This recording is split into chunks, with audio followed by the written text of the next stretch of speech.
नमस्कार दोस्तों, क्या आप जानते हैं आज भी उत्तराखंड के एक ऐसे गांव में 3 दिन का ऐसा कठिन वनवास काटा जाता है जो भगवान राम की जीवन शैली को दर्शाता है। कैसे वो भगवान राम वनों में गए और अपना जीवन व्यतीत किया। आज उत्तराखंड का एक ऐसा गांव जिसके बारे में मैं आपको बताऊंगा जो अपना जीवन ऐसे ही भगवान राम की तरफ व्यतीत करते हैं। तो दोस्तों, आज मैं आपको रुद्रप्रयाग की एक ऐसी पावन भूमि जहाँ लोग आज भी भगवान राम की वनवास की परंपरा को मनाते हैं और अंत में रावण का वध करके इस परंपरा को संपूर्ण करते हैं। दोस्तों, मधमेश्वर घाटी के रांसी गांव में एक ऐसी परंपरा सदियों से मनाई आ रही है जिसे गोठी नाम से जाना जाता है। तो चलो चलते हैं उस वनवास के सफर पर जहां आज भी भगवान राम की वनवास की परंपरा को जिया जाता है। गोठी यह परंपरा उत्तराखंड के रुद्रप्रयाग जिले के मधमेश्वर घाटी के रांसी गांव में मनाई जाती है, जहां रांसी गांव में राकेश्वरी देवी के मंदिर में चंद्रमा को अपने 6 रोग से मुक्ति मिली थी और अमृत तत्व की प्राप्ति हुई थी। और उसी मंदिर के पावन प्रांगण के साथ ही इस परंपरा की शुरुआत होती है।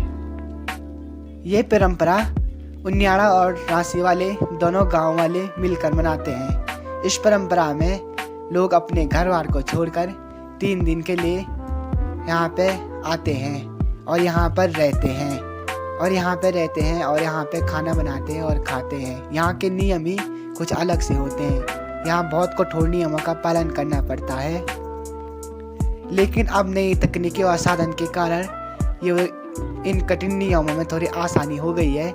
लेकिन पहले लोग ज़माने में बहुत कठिन नियम थे। जब ये टीन सेट नहीं हुआ करता था तो पहले ज़माने में लोग यहाँ बाहर खुले में रहते थे और सोते थे। अब तो यहाँ लोगों की बहुत सुविधा हो गई है, रहने और खाने की सुविधा हो गई है। लेकिन जब ये नहीं थे, ये नियम बहुत कठिन थे और खाना खाते समय भी यहाँ बहुत कठिन नियम है। खाना खाते समय सीमित वस्त्रों में खाना खाना है। शरीर पर सिर्फ सीमित वस्त्र होने चाहिए, उसमें खाना खाना है। खाना खाने से पहले ये प्रसाद मिलता है और उसके बाद खाना फिर गोठी माता का प्रसाद दोबारा सबको मिलता है। यह वनवास जैसी यात्रा लोग 3 दिन तक करते हैं। इसमें अपने सिर को ढकना अनिवार्य है और ज़्यादा हल्ला और ज़्यादा बात करना मना है। इसमें मौन लेना ही सबसे उत्तम माना जाता है।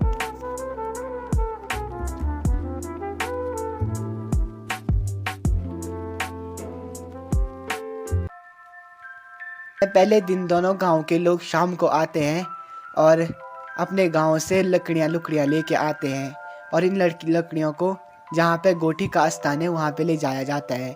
और उसके बाद मंदिर से जो मंदिर के अंदर जो अखंड धुनी है उस धुनी से पवित्र अग्नि को ले आया जाता है।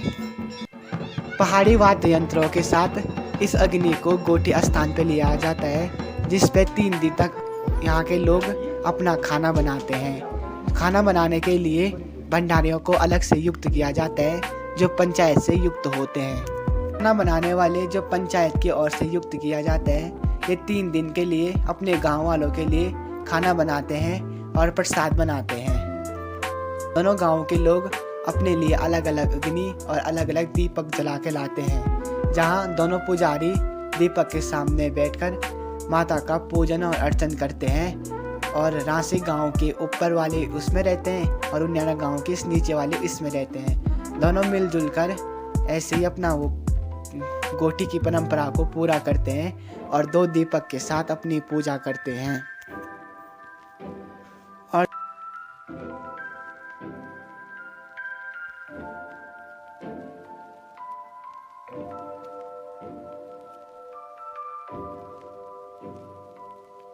दूसरे दिन जंगल से मुनि लाते हैं, जो मुनि बहुत ही पवित्र मानी जाती है, जिसमें रात भर इसका जागरण किया जाता है, जिसे मैं आपको अगले वीडियो में बताऊंगा।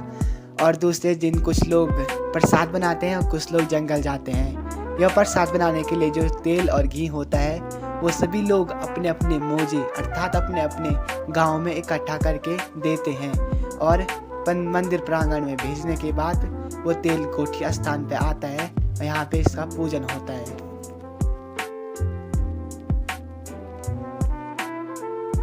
मनाया जाता है क्योंकि भगवान राम वनवास गए थे तो लोग भी भगवान राम के वनवास की इस परंपरा को जिंदा रखना चाहते हैं।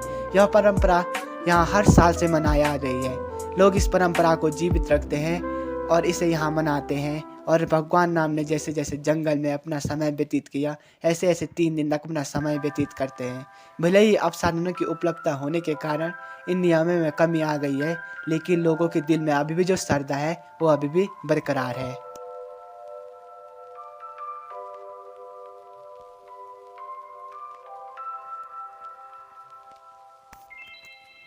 तीसरे दिन सुबह कुछ लोग मधुगंगा की ओर जाते हैं और वहाँ का पावन जल लेके मंदिर की ओर आते हैं और कुछ लोग अपने लिए प्रसाद लेकर घर की ओर चले जाते हैं। जो अपनी स्वेच्छा और अपनी इच्छा से मधुगंगा की ओर जाना चाहे वो जा सकता है।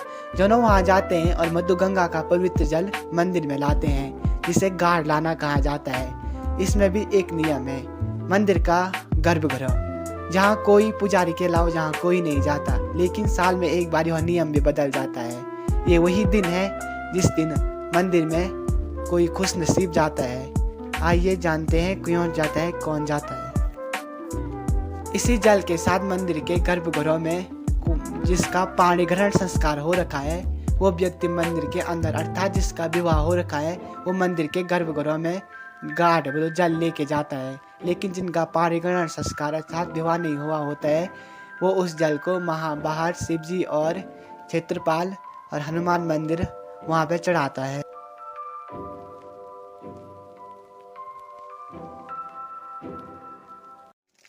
लेकिन दोस्तों, अब होगा इस गोटी का असली और रुद्र रूप सामने आएगा, जब देवता मुनि के बीच में जाके उस पेड़ को तोड़ेंगे और उस पेड़ से पूरे गांव की विविधता को हर देंगे। क्या आप जानना चाहते हैं ये मुनि क्या होती है और क्या ये पेड़ है और कैसे देवता लोगों के करते हैं और लोगों को सुख प्रदान करते हैं? तो हम अगले वीडियो देखें जिसमें हम गोटी का रुद्र रूप दिखाएंगे, जिसे मुनि का रात भर जागरण करते हैं लोग यहाँ पे।